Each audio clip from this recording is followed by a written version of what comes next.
Olá, bom dia. Bom dia a todos. Shalom, a paz para todos os povos, a todas as pessoas, a todos os crentes que acreditam no eterno, a todas as pessoas que têm a sua alma conectada com o Criador, independente da sua religião. Na verdade, a todos aqueles que têm um enorme respeito pelas Escrituras sagradas, a todos aqueles que veneram respeitosamente e acreditam que a Bíblia hebraica, de Gênesis a Zacarias, foi uma revelação ao mundo, às pessoas. Eu começo essa live e hoje vai ser muito breve, não vai ser extensa não. Deixa eu só convidar aqui uma pessoa, né, que é o meu amigo Roberto. Aí, ó, as pessoas nessa hora daqui a pouco vão trabalhar, né? Esse é o único horário que eu tenho. Eu quero começar essas transmissões para mostrar para vocês como que existem pessoas infelizes, indigestas, odiosas, que não se contentam com as belezas e as virtudes da revelação da espiritualidade para com a humanidade no intuito de trazer paz. A falta de compreensão do hebraico, a falta de entendimento do hebraico paleolítico, do hebraico fenício, do hebraico ugaítico, do hebraico massorético, em todas as fases e construções do hebraico. Como é triste ver pessoas que tomaram para si o Novo Testamento como uma ferramenta contrária ao Antigo Testamento. Como é triste ver isso, e eu vou mostrar para vocês. Vocês vão ouvir, porque eu não vou mostrar nem o canal desse indivíduo no YouTube, não é? E quando vocês começam a escutar, fica indigesto até para um ateu fica indigesto. Então, nós estamos vivendo faz muitos séculos, não é? Os gnósticos que existem por aí, customizando, sintetizando, criando um Deus à sua revelia, ou criando um Yeshua, um Jesus à sua revelia, aos seus gostos, aos seus prazeres, etc, etc.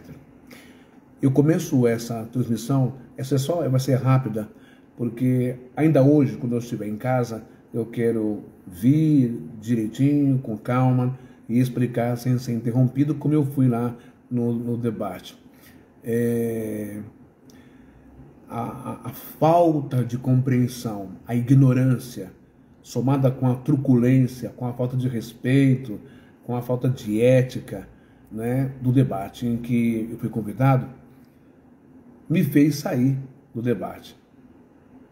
E quando eu fui olhar a página da pessoa que me convidou para participar do debate, do Facebook, lá o perfil, havia dezenas e dezenas de charges, imagens contra o Deus de Israel. E o debatedor que esteve lá comigo, não é? Foi extremamente desrespeitoso. É assim, como eu vou explicar, eu expliquei já aqui no Face, que a gente vai para um debate, por exemplo, o debate político de prefeito, governador e presidente. Nós não queremos ver um debate onde um fica atacando o outro. O que o público quer ver são propostas de governo, são planos de governo para melhorar a economia, a distribuição de renda, para melhorar a saúde, a segurança, o trabalho, a habitação, a agricultura etc, etc. Mas o que eu vi lá, depois eu fui acompanhando em outros vídeos, e tem até os comentários aqui das pessoas, né, chamando ele de burro, chamando ele de grosso, de estúpido, de mentiroso, etc. Acontece, gente, que existem pessoas na internet, nas plataformas, são chamadas por um termo em inglês, haters. Essas pessoas, elas não querem saber se você está com a razão, se você tem fundamentação, se tem lógica o que você fala, se tem argumento, primeiro, argumento hermenêutico, exegético, literário, argumento tradicional, cultural, de idioma, de tempo, de política, dentro do contexto bíblico. Elas não querem saber. Elas querem saber de falar rápido, aumentar o tom de voz, chamar as pessoas de burro, de Playmobil, disso. Elas querem a lacração. E para isso elas desenvolveram um outro Jesus. O Jesus que é de acordo com a revelia de Zé Roberto, meu amigo. Então, eu vou colocar um áudio aqui para vocês ouvirem, mas eu vou tratar hoje sobre a questão Paulo nunca, o apóstolo Paulo nunca tratou a Torá, a lei que Deus deu para Moisés, como esterco, como cocô, como refúgio, como coisa suja, impura, sem valor. Nunca Paulo fez isso. Mas esse indivíduo aqui, não é, que gosta de gritar aos quatro cantos, chamando Deus de imundo, a Torá de imunda, suja, essas coisas. Só aí nisso, ele já incorre nisso daqui, ó. O artigo 2 da lei número 20.451, de 22 de abril de 2014, ou perdão, 2010, passa a vigorar acrescido do inciso 11º do inciso 11, que trata de garantir a liberdade religiosa, laicidade do Estado religioso. Intolerância religiosa é o ato de discriminar e ofender religiões, liturgias e cultos, ou ofender, discriminar e agredir pessoas por conta de suas práticas religiosas. Então, eu chegar aqui e dizer que o Papa é sujo, que o Papa é imundo, e dizer que a hóstia é imunda, dizer que a sacristia, ou que, enfim, dizer que Maria é imunda, não é? Que o Deus católico é imundo. Isso é uma intolerância religiosa, isso é falta de respeito, isso é crime. E assim por diante, dizer que o Pai de Santo é imundo, é sujo, é endemoniado, é do capeta, que as entidades ou o Deus do Pai de Santo é um Deus sujo, é um Deus imundo, isso é intolerância religiosa. Você vai ver no meu canal do YouTube que existem lives minhas lá criticando os erros, a maldade de Moisés, mas não criticando o Deus que se revelou a este homem, que falou com este homem e que trouxe mensagens para este homem. Uma coisa é Deus se revelando ao mundo através de Moisés. Outra coisa é Moisés tomando partido, a sua vaidade, a sua arrogância, a sua soberba, e tomando decisões, atitudes contrárias a Deus. Muito bem, dá só uma olhada nisso aqui que eu vou mostrar para vocês. Olha só o nível dessa pessoa. Eu quero só que você escute, e é por isso que eu saí do debate, tá bom? Não é por falta de argumentação, não é por falta de fundamentação, nada disso. Eu sou altamente competente para debater com qualquer um desses caras aí. Só que quando há palavrão, desrespeito, burro, seu Playmobil, seu idiota, seu judeu imundo, para mim isso não tem nível de debate. Isso é uma arena de agressão, de falta de educação, de grosseria. Dá só uma olhada aqui, ó. Escuta aí.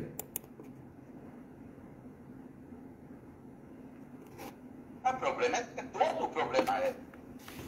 Porque quando o Messias fala que eles tinham por pai o demônio, o diabo, e ele não se firma na verdade, eles quem? Ele é mentiroso. Porque ele é mentiroso desde o princípio. Moisés tinha como pai o demônio? Sim. O Deus imundo de Israel. O Deus imundo de Israel, ele se firma na verdade. Não matarás, não fazer imagem de escultura, não roubarás. Devagar aí, cara. Prestou atenção? O rapaz está pedindo para ele ir devagar, não é? No cara aí, nesse canal de debate. Então ele está dizendo que ele está pegando uma frase e está criando uma narrativa em cima daquilo que Jesus falou para os fariseus corruptos.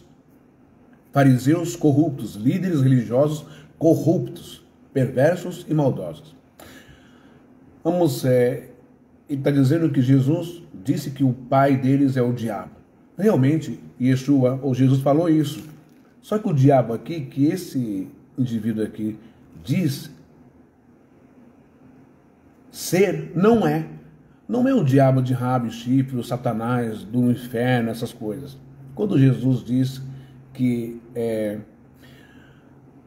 o pai deles, referindo-se aos fariseus, é o diabo, ele está dizendo que é o ser humano, que é o homem, porque o homem é que é mentiroso, o homem é que é acusador, o homem é que é opositor no sentido semântico da palavra Rassatã, que é Satanás, o diabo. A gente vê isso em 1 Crônicas e Reis também, quando Davi tenta fazer o censo em Israel. Em Crônicas diz: e o Senhor se levantou contra Davi. Ou o Senhor se opôs, o Senhor se levantou contra Israel, algo assim, não é? Deixa eu pegar esse texto aqui para não ficar assim vago. Deixa eu ver aqui, ó, só é rapidinho, tá bom? Daqui a pouco a gente volta aqui. Deixa eu ver se eu acho. Bom, eu não vou pegar que vai demorar. Mas amanhã, hoje, né? Hoje eu falo sobre esse texto para diferenciar essa maldade, essa perversidade de querer colocar o Deus de Israel como Satanás, diabo, Deus imundo, Moisés um diabo, Moisés um acusador. Enfim, quando está dizendo que Jesus se refere aos fariseus, dizendo que o pai deles é o diabo, Jesus está se referindo a toda a essência maligna, a essência imperfeita, a essência ruim, não é? Os pensamentos, os desejos, os planos, os projetos do ser humano como opositor ou como inimigo de algo que é bom. Os fariseus, os líderes religiosos, eles eram isso. Eles eram filhos de Satanás, filhos da humanidade, filhos da imperfeição humana. Quando Davi vai levantar, quer fazer o censo em Israel, a contagem, né? Igual a instituição do governo que pede para fazer o censo, vai na sua porta e quer saber quantas pessoas moram, quantos cômodos tem e tal. Isso foi uma vontade, um intento do coração de Davi, porque Davi queria saber quantos homens manejavam a espada, e eram milhões de homens que manejavam a espada já no reinado de Davi, aptos para reinar, aptos para também assumir o trono de Davi. Então Davi teve medo. Você vai ver no decorrer lá do contexto da história que Davi manda matar acho que 7 mil ou 70 mil homens, porque ele teve medo decorrente dos seus erros que ele cometera, não é? E quando ele cria o censo para contar quantos homens tem que manejavam a espada, lá diz o texto: e o Senhor se levantou contra Davi. Não foi Deus que se levantou contra Davi. No outro, a mesma história, no livro de Reis, vai dizer: e Satanás se levantou contra Davi. Não foi nem Deus e nem o diabo de chifre.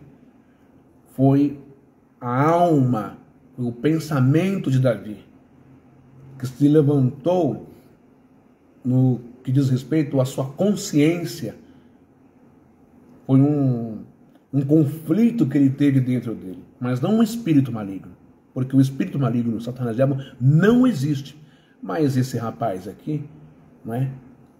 Cujo nome dele eu não posso falar, lá do calango e tal, essas coisas, ele se arroga em dizer que Moisés era o Satanás. E quando Jesus diz que Moisés é o acusador, que Moisés acusa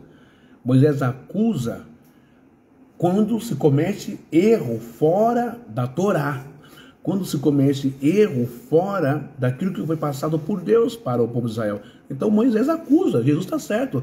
Quem vos acusa é Moisés, com a lei. Agora presta bem atenção nisso, que eu quero explicar para você uma coisa. Só para você ter uma ideia, ó, no Evangelho de João, capítulo 5, versículo 46, está escrito assim. Porque Jesus está dizendo, né? Porque se vós cresceis em Moisés, como que Moisés pode ser um Satanás, um diabo? Como que Moisés recebeu as revelações de Deus de um demônio, de um Deus impuro, de um Deus mentiroso? Jesus está dizendo, João 5,46, porque se vós cresceis em Moisés, creríeis em mim, porque de mim escreveu ele. Então por aí você tem que tomar cuidado com o que você escuta, nesses debates, nessas coisas, porque os caras parecem que têm uma eloquência, uma argumentação e falam e vão citando Gálatas, Efésios, papapá, e se você não tiver conhecimento, você se deixa levar por isso. Por isso que o próprio Paulo disse uma vez, ainda que um anjo do céu, ou nós mesmos, anuncie a vocês um outro evangelho, anátema seja. O evangelho, segundo esse rapaz, da seita dos nazarenos, eles pegaram esse nome nazarenos, porque é um dos nomes que foi dado, né, aos seguidores de Yeshua, o nazareno, lá em Atos, tal, essas coisas. Então eles querem se comparar, eles querem se igualar àquele povo lá, mas não tem como, né? Aquele povo conviveu com os apóstolos direitinho. Agora esses amebas que existem hoje, essas amebas, essas pessoas doidas, loucas, fanáticas, essas pessoas xarope demais, querem se considerar nazarenos ou seguidores do Nazareno, mas distorcem tudo que Jesus ensinou. Então, como que Moisés foi um demônio, foi um acusador, como que a Torá é imunda, como que o Deus de Israel é imundo, lembrando, uma coisa é o Eterno, é o Criador, falando com Moisés, dando instrução para as pessoas, outra coisa é Moisés, na sua vaidade, na sua soberba, cometendo crimes de guerra, crimes militares, mandando matar meninos, conservar meninas virgens para os deleites sexuais, manda fazer isso, fazer aquilo. Uma coisa é as atitudes e posições de Moisés, outra coisa é a espiritualidade, é Deus o Criador falando com ele. O problema é que as pessoas, quando leem o Pentateuco, quando leem de Gênesis, Êxodo, Levítico, Deuteronômio, Números, quando lê esses livros, tem uma leitura muito rasa, mas não tem o conhecimento hebraico por trás, o significado das coisas. Eu dou um conselho para vocês comprarem a Torá comentada NVI. Comprem a Torá comentada NVI, não é? Que é maravilhosa, e ela explica capítulo por capítulo, versículo por versículo, e aí vocês vão entender que não foi Deus quem mandou Moisés fazer isso, fazer aquilo, as atrocidades que estão lá. Beleza? Agora presta bem atenção. Eu vou colocar o áudio aqui para você ver como que essa pessoa, esse rapaz, completamente louco, não é? Ele desacata a fé das pessoas. E um rapaz está tentando explicar para ele, ele é muito grosso. Escuta aí. Muita informação assim, você acabou de dizer que Jesus estava dizendo que Moisés tinha um pai, o diabo. Em que passagem, cara? Moisés tinha por pai o diabo. Não, Moisés é o acusador. É Satanás, é o diabo, né? Satanás, o inimigo, tudo. Moisés é o acusador. Moisés é o acusador. Satanás, o diabo, é o inimigo. Mas se Moisés é o acusador, Satanás, o diabo e o inimigo, como que vocês me explicam isso daqui? Não é verdade? que eu acabei de ler para vocês agora, em João capítulo 5, que Jesus fala para ele, para o povo: porque se vós cresceis em Moisés, creríeis em mim, porque de mim escreveu ele. Mas tem outras coisas também. Ele fala muito da Torá. Vamos lá ver. Dá uma olhada nisso aqui, ó. Quem está acusando a gente para o Pai? Se não é o Filho... Onde é que Jesus disse isso?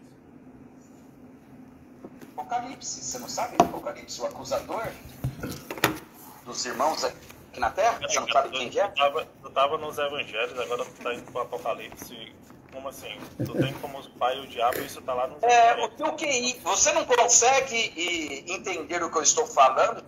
É necessário que eu comece do leitinho para você, ou você já tem pelo menos... Não, cara, tu tem que um trazer entendimento? uma informação por vez, né? Porque A Torá imunda. Os judeus, toda hora que encontravam o Messias, eles acusavam o Messias através de que livro? Os judeus... Quem deixou um excremento aqui? Quem são os judeus? Não eram os judeus que tentavam Jesus, que perturbavam, que perseguiam, que maltratavam ele. Não era. Sabe quem perseguia Jesus? Os líderes religiosos do templo. O templo corrompido por esses homens, pelos fariseus, pelo pessoal do Sinédrio, o sumo sacerdote, esse pessoal. Mas não era o povo.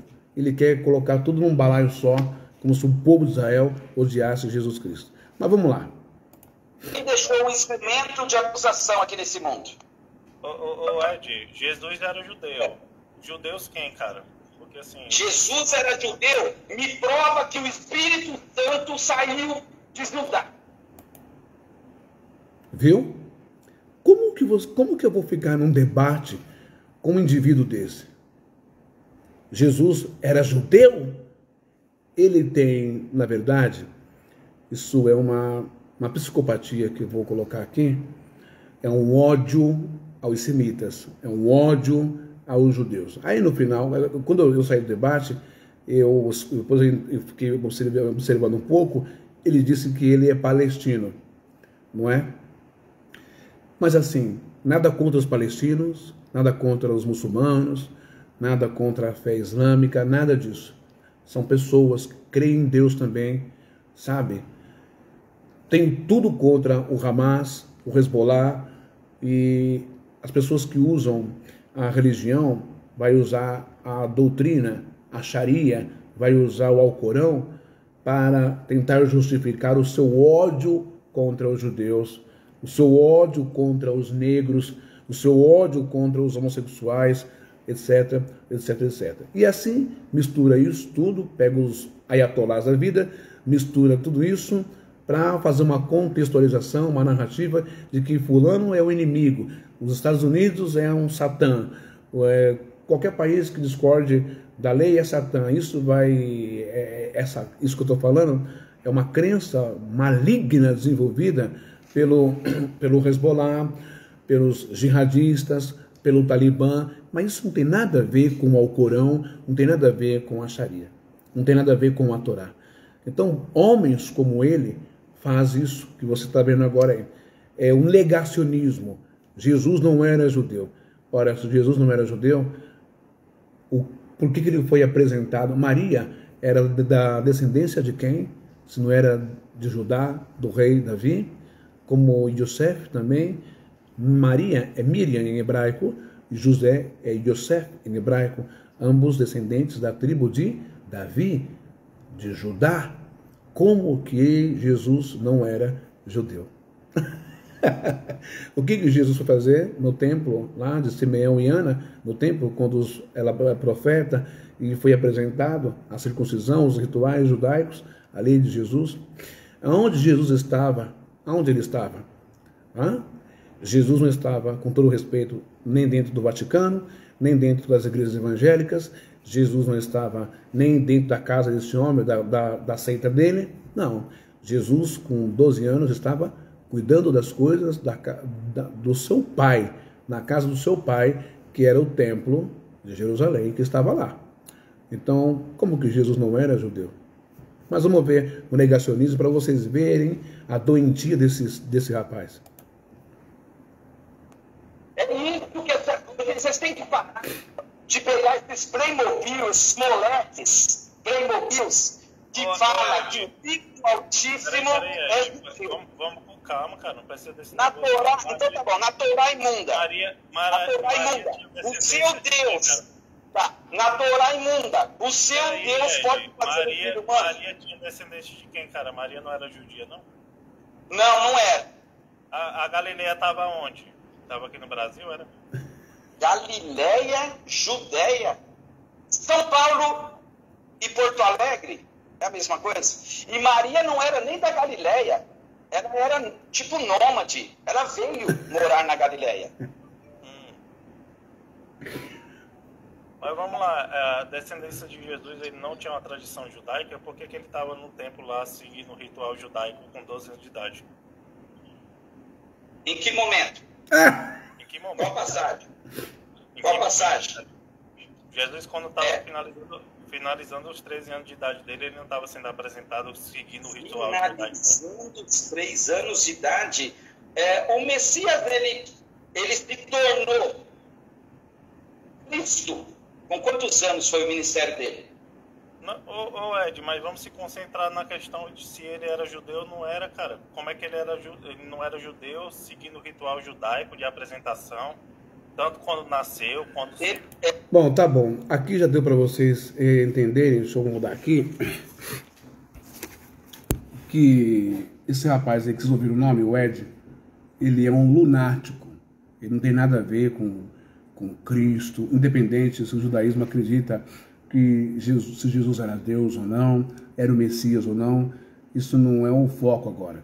A questão é que esse rapaz ele é negacionista, ele não crê em nada, ele crê no Jesus, no Messias, que ele mesmo desenvolveu, que a seita dos nazarenos desenvolveu. E aí, ele sempre atacando, né? Chamando as pessoas de burra, de imbecil. Ele não chegou a me chamar de burro, de imbecil, não é? Mas falou algumas coisas lá, chamando de rabino, maldito, aquela coisa toda, enfim, não é? E nós somos malditos. Veja só, eu só coloquei esse áudio para você sentir um pouco da estupidez, da grosseria, da falta de conhecimento. Não é pegar texto, ler e ficar falando, não. É conhecer o hebraico, o significado das palavras, essas coisas. A ignorância tacanha desse rapaz e a forma como ele agride os convidados, os debatedores. É porque eu não vou colocar aqui, tem outras palavras feias também, horrorosas, enfim. Mas vamos lá. Eu quero começar aqui agora, vou começar. Olha, deixa eu ver aqui. Eu comecei a live dizendo assim, o grande problema é quando o homem se faz Deus. Veja quem escreveu o Êxodo, Shemote, Moisés, através da orientação do Eterno. Creio que ele escreveu isto para ser adorado como um Elohim, um Deus. Aqui é um destaque que eu fiz, que na Torá comentada também é o mesmo pensamento que o meu. No Êxodo 7:1, vai dizer assim, Vayomer Yahweh Moshe Elechem Netai Tira Elohim Lefareo Veyacharon Akirha Yer Neyer Kirha. Ou seja, no capítulo 7 do livro de Êxodo, está escrito assim, então disse o Senhor a Moisés, eis que te tenho posto por Deus sobre Faraó, e Araão, teu irmão, serás o teu profeta. Essa colocação, eis que te coloco como Deus sobre Faraó, não quer dizer que Deus está transformando Moisés em um Deus. Deus está dando autoridade para Moisés, com poderes, com fenômenos paranormais, aquela coisa que você sabe, do cajado, pá, toca na rocha, água, aquela coisa. É nesse sentido, mas não é no sentido de que Moisés se tornou um Deus para ser adorado pelo povo de Israel. Tá bom? Tudo isso foi explicado para poder tentar explicar para o pessoal do debate quem era Deus para mim, na minha concepção. Ok? Bom, dá só uma olhadinha nisso aqui, ó. Quando começou a live, não é? Eu queria poder colocar isso, não deu tempo, porque ele alega que a Torá é imunda, simplesmente porque aos Filipenses, Paulo vai dizer o seguinte. Aos Filipenses, Paulo escreve assim, em grego, Pegan ani shref,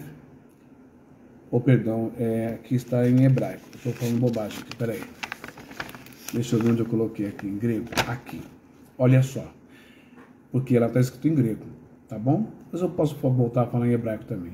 Então, Filipenses capítulo 3, versículo 8, ele pega isso como base para dizer que a Torá é suja, é imunda, é a mesma coisa que cocô, esterco.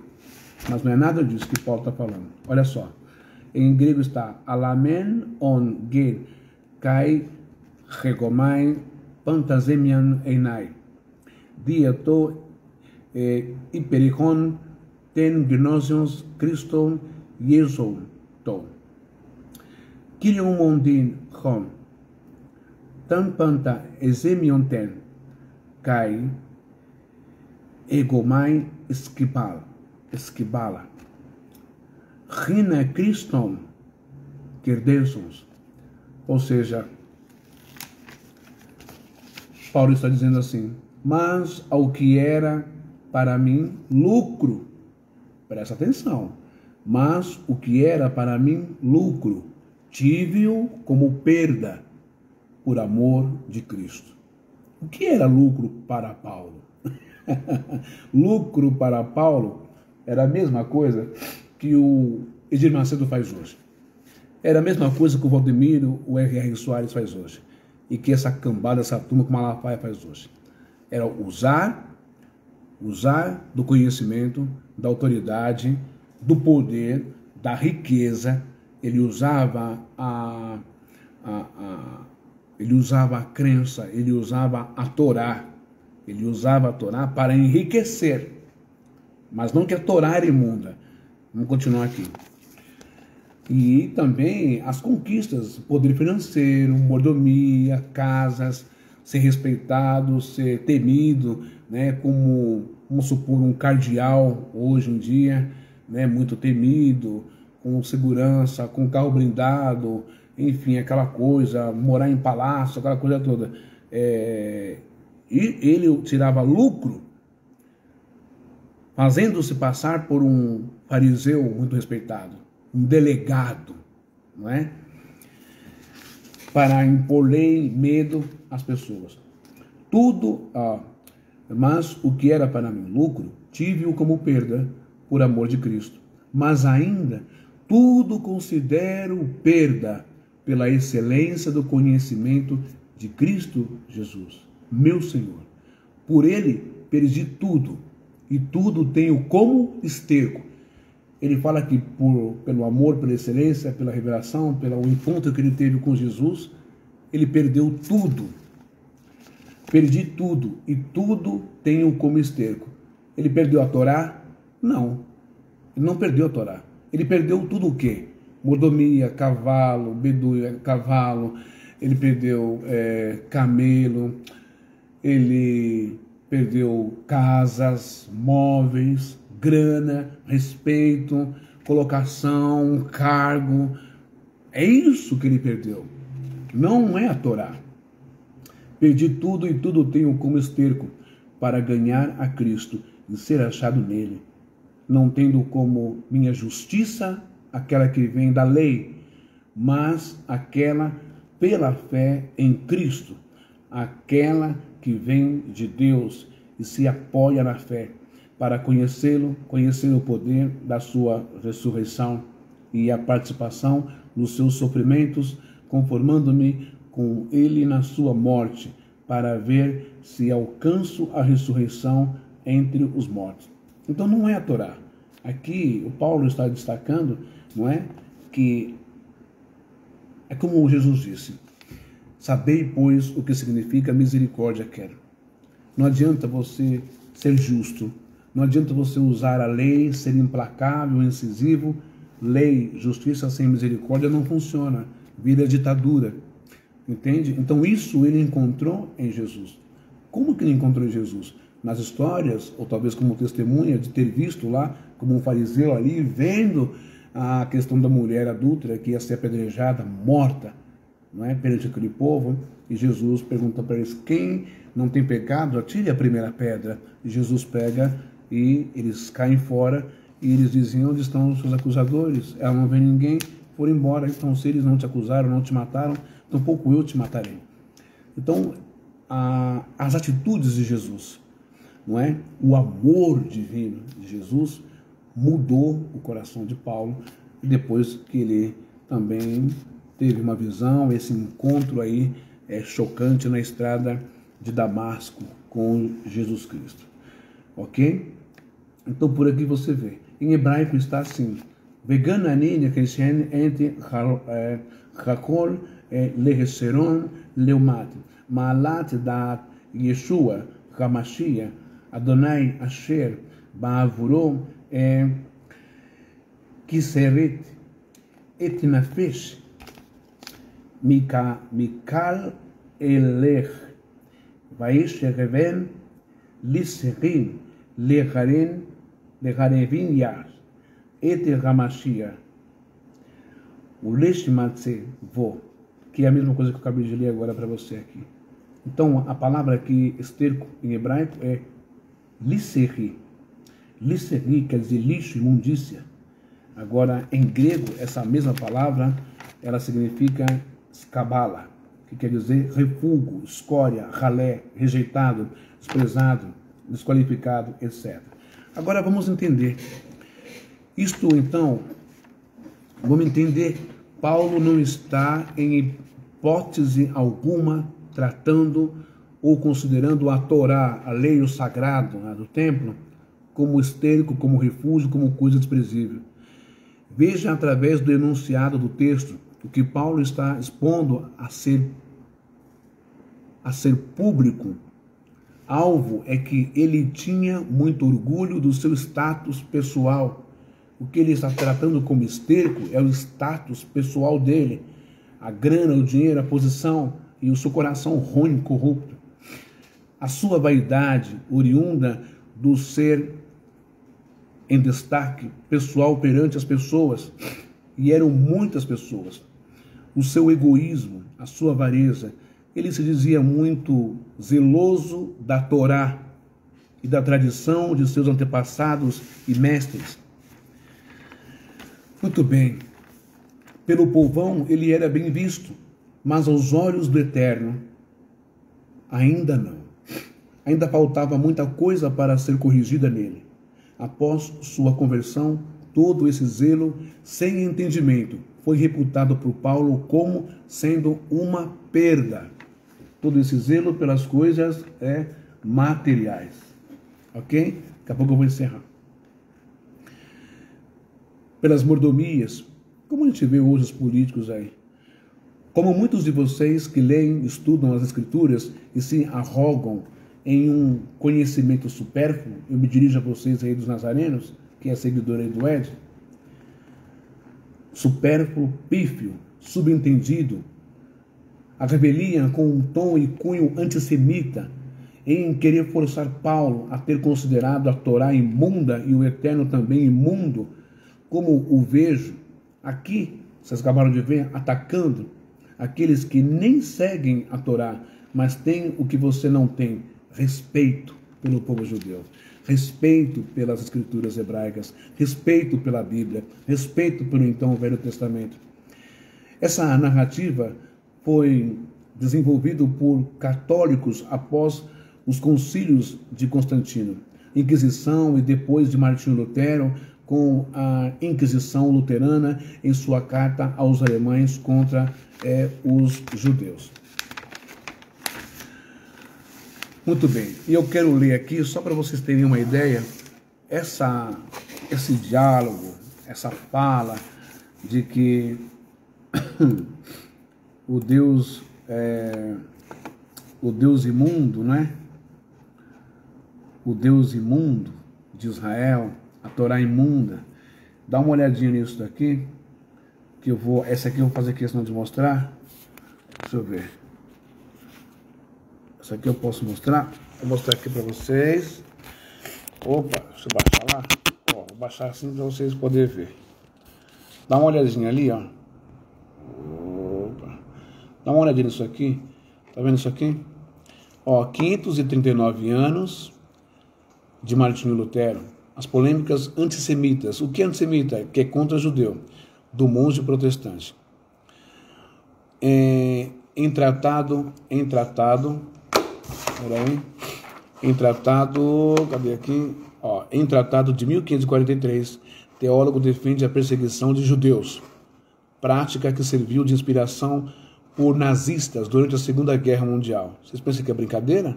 Ele era alemão. Então vamos lá. Vamos subir um pouquinho aqui. Opa. A raiva e desgosto de uma das figuras centrais da Reforma Protestante foi registrada no livro Sobre os Judeus e Suas Mentiras. É um livro que ele escreveu, tá? O Martinho Lutero. Tratado escrito pelo teólogo em janeiro de 1543. Na escrita, Martinho Lutero defende a perseguição de judeus, a queima de sinagogas e escolas judaicas, a destruição de bens religiosos, a proibição de rabinos pregarem e o confisco de dinheiro. Olha só um dos trechos que está no livro de Martinho Lutero. Veja só. Esses vermes, ele está se referindo aqui aos judeus, ao povo de Israel. Esses vermes envenenados e venenosos devem ser recrutados para trabalhos forçados ou expulsos de uma vez por todas. O religioso também parece incitar o assassinato dos judeus ao escrever: temos culpa em não matá-los. E aqui está o tratado de Martinho Lutero, está aqui o livro, ok? Muito bem. Dá só mais uma olhadinha aqui, ó.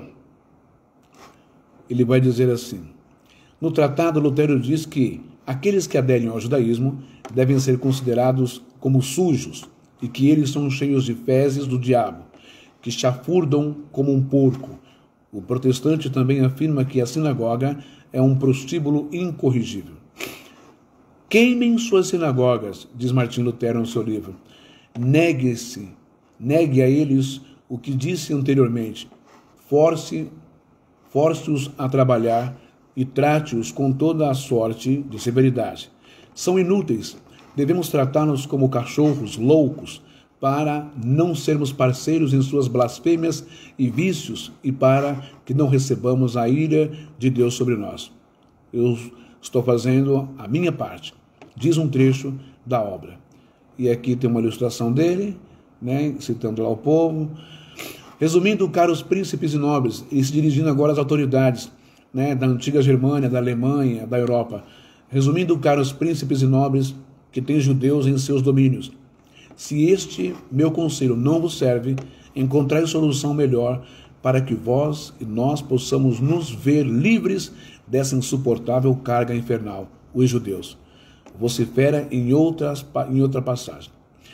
Bom, para você ter uma ideia, o discurso hitlerista, olha só, de Hitler, o Tratado de Lutero ainda gera inúmeras controvérsias, principalmente pelas influências antissemitas que ele, de certa forma, exerceu na doutrina racista do regime nazista de Adolf Hitler.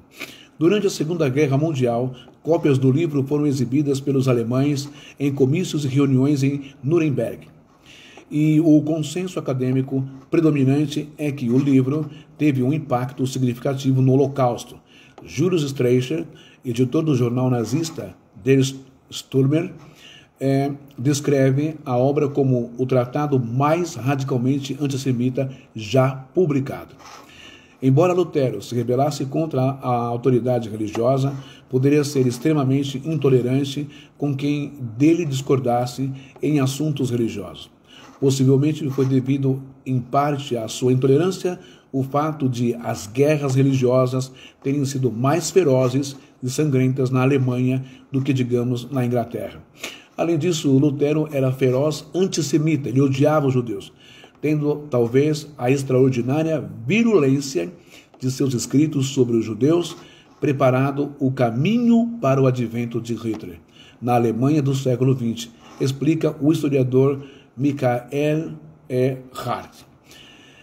Os escritos posteriores de Lutero, atacando os judeus, eram tão virulentos que os nazistas os citavam frequentemente explicam Dennis Prager e Joseph Telunsky no livro Rede Deus, ou seja, Por que os Judeus?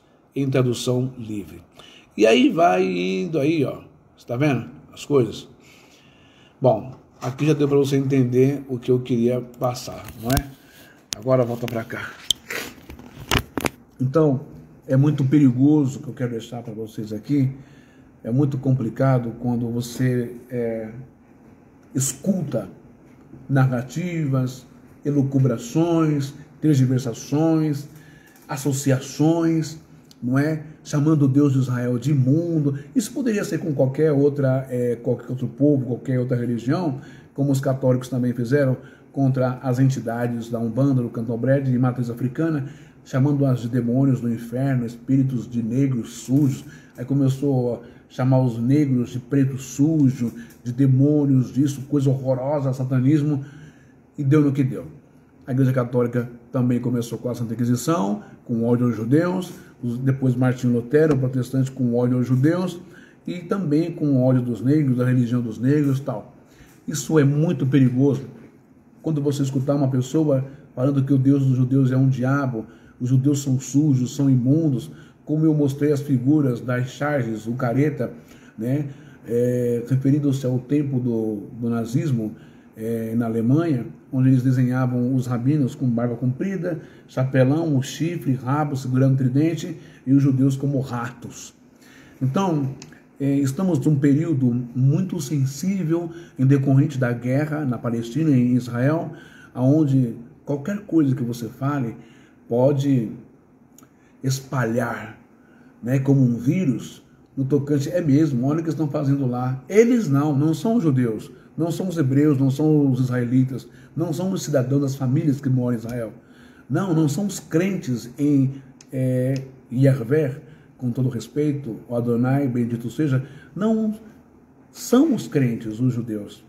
Não são o povo judeu que está causando terror na faixa de Gaza. São sionistas.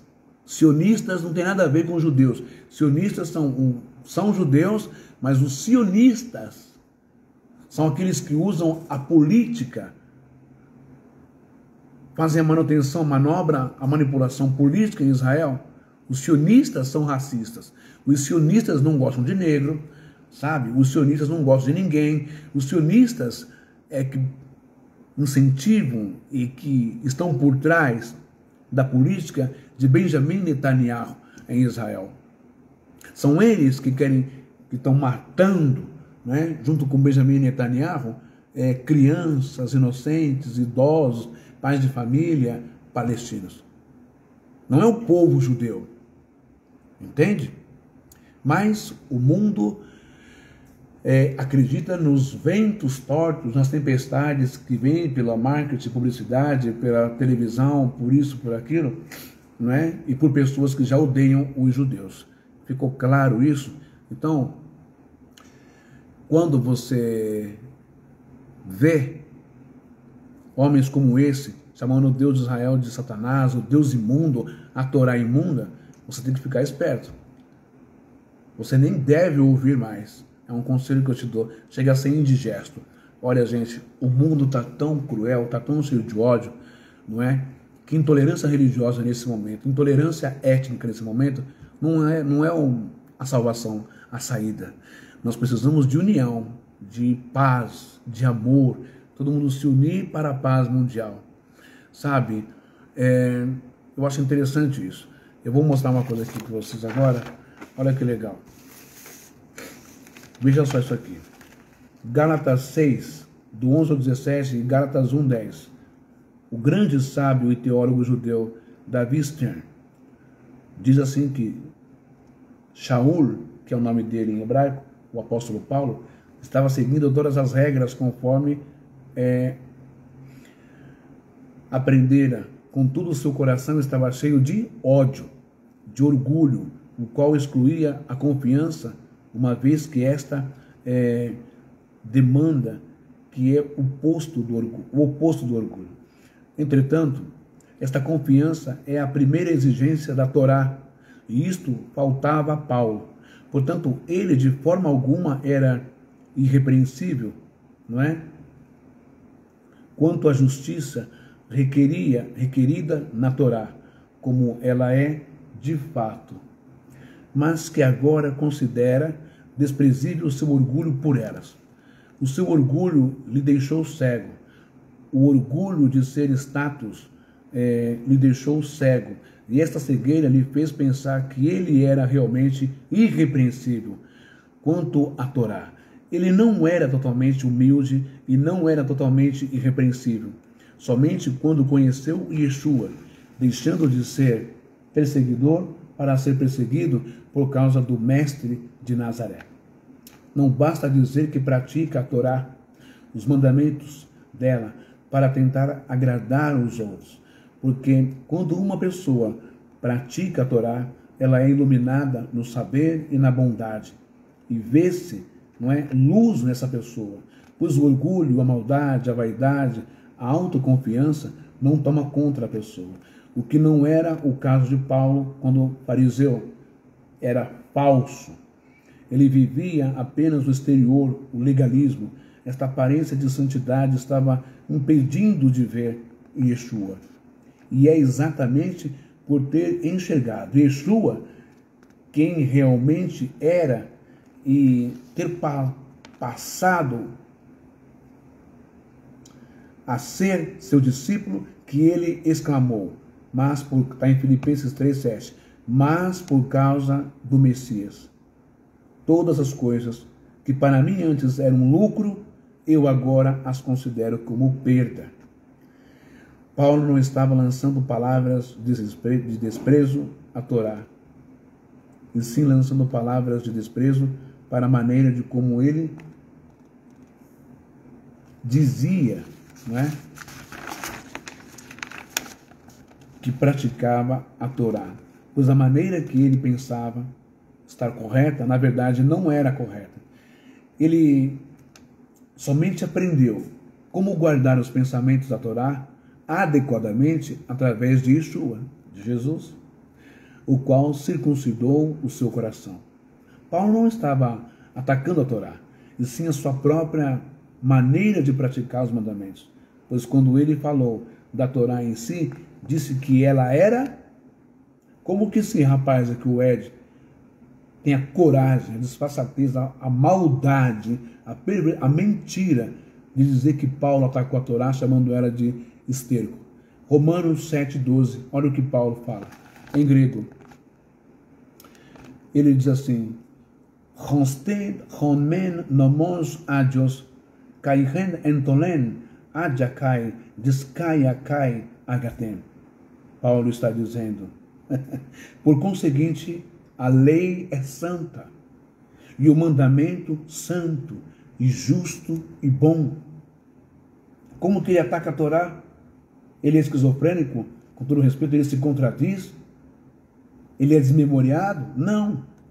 E quando nasceu do Espírito Santo, através de Yeshua, através de Jesus, em seu coração passou a dizer, em Romanos 7, 22, 23, Sino demai garton nomon ton teo, cataton eson antropon, porque no tocante ao homem interior tenho prazer na lei de Deus. Que lei de Deus é essa? É a Torá. Que Jesus nunca amaldiçoou a Torá, nunca falou mal da Torá, nunca desprezou a Torá. Continua, em versículo 23 de Romanos 7. Blepon de heteron, nomon entois melesin mon, antes trateomenon, ton nomon, ton naus, mokai, ai que malot zonta, me en ton nomontes hamartias ton onti entois melesin mo. Mas vejo, Paulo dizendo, mas vejo nos meus membros outra lei, que guerreando contra a lei da minha mente, me faz prisioneiro da lei do pecado que está nos meus membros. Vejo nos meus membros outra lei, ou seja, essa lei que tem nos membros de todos os seres humanos, que tem aqui na alma, os impulsos, não é? Os instintos, os desejos desenfreados, os prazeres, os vícios, as mentiras, as cobiças, a avareza, o desejo das coisas do mundo, né? É como se fosse uma lei, uma coisa imposta, uma força, não é? Então ele assume que ele vê essas leis, essas forças, essa fraqueza humana dele, os defeitos, os delírios, que se não for controlado, não é? Torna ele escravo, como qualquer um de nós. Se nós não controlarmos os nossos desejos, ele vai dizer que nós, bem-aventurado é o varão que sofre a tentação, mas que vence a tentação. Tiago também, é Tiago que vai dizer isso, não é? Que os nossos pecados, as nossas tentações, são os nossos desejos. Não é espírito maligno, não é diabo, não é nada disso. Vocês estão entendendo o que eu estou passando? Então Paulo assume, não é, que os seus membros, que os seus desejos, não é, humanos são muito fortes. Faz prisioneiro da lei do pecado que está nos meus membros. Entende isso? Então é essa lei, são esses pecados, esses delitos, não é, que transgridem a lei que Deus passou para Moisés, a Torá. Ele não está atacando a Torá, ele está atacando, ele está dizendo com ele mesmo os seus erros humanos. Ele mesmo, Paulo, ensinou que mesmo a fé em Yeshua deve reforçar ainda mais a vontade de praticar a Torá em seus mandamentos, reconhecendo ser vontade do Criador. Veja bem, Romanos 3:3. Nomon ou katargomen diatens pinsteos men genoito ala nomon istanomen. Anulamos, pois, a lei pela fé? De modo algum. Antes, estabelecemos a lei. Como que esse Ed vai dizer que Paulo chamou a Torá de imunda, que a Torá é imunda? O cara está dizendo aqui, anulamos, pois, a lei pela fé? Tá, agora eu tenho fé, encontrei Yeshua, o amor de Deus está em mim e tal, então a lei para mim não presta mais, é imunda, é suja. Ele fala, não, anulamos, pois, a lei pela fé? É uma pergunta. Ele responde, de modo algum, não, nunca, jamais. Antes estabelecemos a lei, no coração agora. Não é só na parte física, não é só nos rituais, não é só na circuncisão, nos rituais ali judaicos, não é só nisso. É aqui no coração. A lei deve permanecer forte aqui no coração, como Davi disse, guardei as tábuas dos seus mandamentos no meu coração. E para corroborar este conceito de que a lei, a Torá, é santa e não imunda, 2 ou 3 fatos eu vou encerrar aqui falando para vocês. Olha que legal, não é? Primeiro, Yeshua, Jesus disse em João 5,39, em grego, Iraunate tas grapas roti rimes do quente, em altai zoen aionoium, e kenkai e kenai, e sinhai matin hosai perayemo. Examinais as Escrituras, porque julgais ter nelas a vida eterna, e elas mesmas são as que dão testemunho de mim, testificam de mim. Quais Escrituras Jesus está se referindo, gente? Quais Escrituras o Cristo, o ungido, ou Yeshua está se referindo aqui? Ele está falando para o povo, examinem as Escrituras. Quais Escrituras são essas? Ele não havia escrito nada ainda em pergaminho ou em papiro, guardado como um livro ou como algo para o povo. E Yeshua não tinha escrito nada, ele estava falando para o povo. Quais Escrituras? As Escrituras que estavam lá no templo, a Torá de Moisés, que Deus deu para Moisés. Entenda, depois eu explico isso. Quais Escrituras eram as que falavam de Yeshua? Estou falando Escrituras, papiros, rolos, pergaminhos. Yeshua já havia escrito alguma coisa? Não havia escrito nada ainda. Feito cópias e entregue ao povo, aos seus discípulos? Não. As escrituras aqui trata-se da Torá, trata-se dos Salmos, da Bíblia hebraica, do livro dos profetas. Como você, me dirijo a você, ao Ed, como você e meia dúzia de pseudos falastrões verborrágicos ousam dizer que Paulo chamou a Torá e Deus de imundos. Vejamos duas citações de Yeshua. A lei, a Torá. Mateus 22, 37 e 40. Estou acabando, só mais uma folha.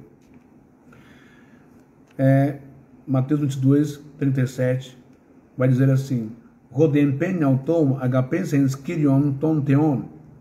Son en roten ten cardia, so kai en colen ten psique, so kai en colen ten dianoia so. Respondeu Yeshua, respondeu Jesus: amarás o Senhor teu Deus de todo o teu coração, de toda a tua alma e de todo o teu entendimento. Versículo 38. Rauten estin, ren megale, kain proten entolen. Este é o primeiro mandamento. Versículo 39. Deutera de homoia aute agapes enston, pleision, conranse seanton. E o segundo mandamento é este: amarás o teu próximo como a ti mesmo. A pergunta é, se a Torá é suja, é imunda, né, foi dada por um demônio, de onde Jesus tirou esses ensinamentos? De onde? Fala para mim. Não foi da Torá que Deus deu para Moisés? De onde Yeshua tira esses mandamentos? Do lixo, do esterco, da imundícia? Então Yeshua era imundo, Ed? Jesus era imundo, então? O Jesus bíblico, que consta nos evangelhos, é totalmente averso, totalmente diferente, de forma discrepante, não é? Totalmente diferente do Jesus que você alimenta dentro de você. O Jesus que você alimenta dentro de você é sim um Satã, é sim um demônio, é sim um mal. Você não é nada, meu querido, você não tem o direito de desconstruir Yeshua no Novo Testamento. Você não tem o direito de desconstruir Moshe no Velho Testamento. Você não tem o direito, você não é nada para desconstruir o Deus de Israel. Você é isso, simplesmente um nada. Mas que se arrepender e voltar à sanidade mental, quem sabe, Deus pode te usar lindamente. Vamos lá então. Uma outra passagem que eu quero considerar interessante é o jovem rico, não é? Se ele não fosse apegado ao dinheiro, às suas fazendas, às herdades, não é? Ele já estaria salvo. Jesus vai ensinar para ele o seguinte: conheces, o que eu faço para entrar no reino de Deus, para ser salvo? Jesus disse: conhece os mandamentos? Ele vai dizer: conheço desde criança isso, desde pequeno eu conheço. E quais são os mandamentos? Não matarás, não adulterarás, não furtarás, não dirás falso testemunho, não honrarás pai e mãe, etc. Adorarás somente o Senhor teu Deus, e só a ele servirás, papapá, papapá. Ora, Jesus está se referindo a quais mandamentos, ô Ed? Aos mandamentos da sua cabeça de louco? Aos mandamentos dos seus pensamentos xarope? Ou os mandamentos da lei? As palavras, as 10 palavras que o Eterno deu para Moisés. Ele pede para Moisés lavrar duas placas, 2 pedras, e ele mesmo, o Eterno, escreve ali. E aí, Ed? Você vai criar agora um outro Deus agora? Um outro mandamento agora?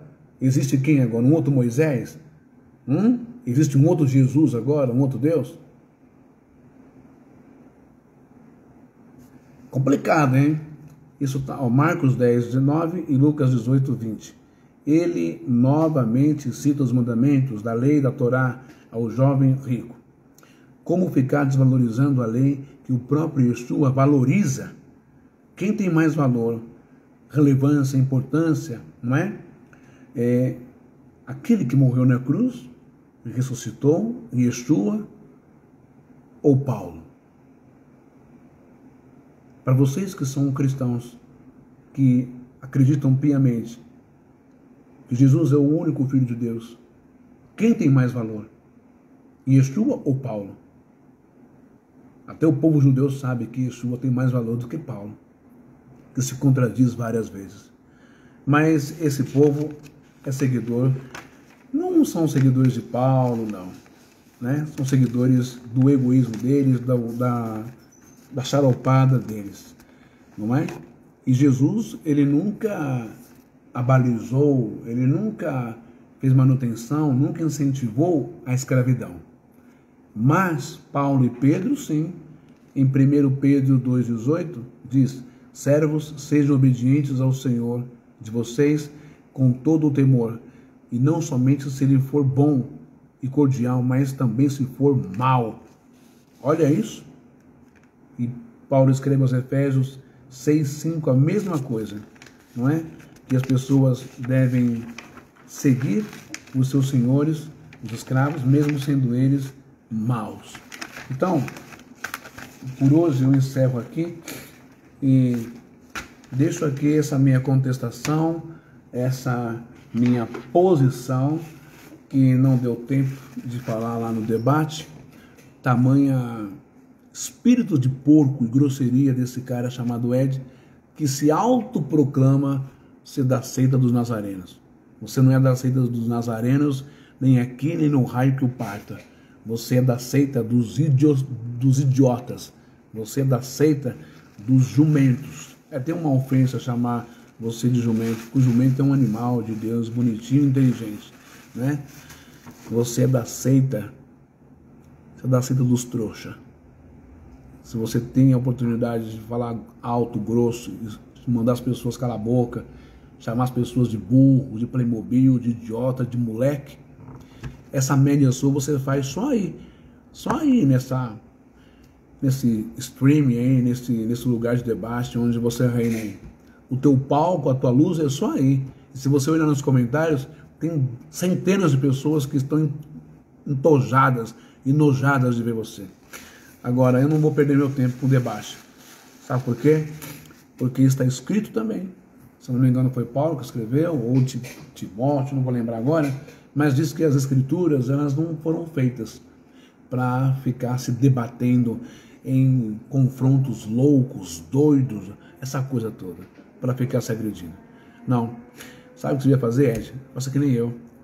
Ore pelas pessoas e veja o milagre, as curas, as bênçãos de Deus. Ensine as pessoas a orarem, ensine as pessoas a ter um coração brando, calmo, coração pacifista, de amor, sabe? Como o Roberto está aí, não é?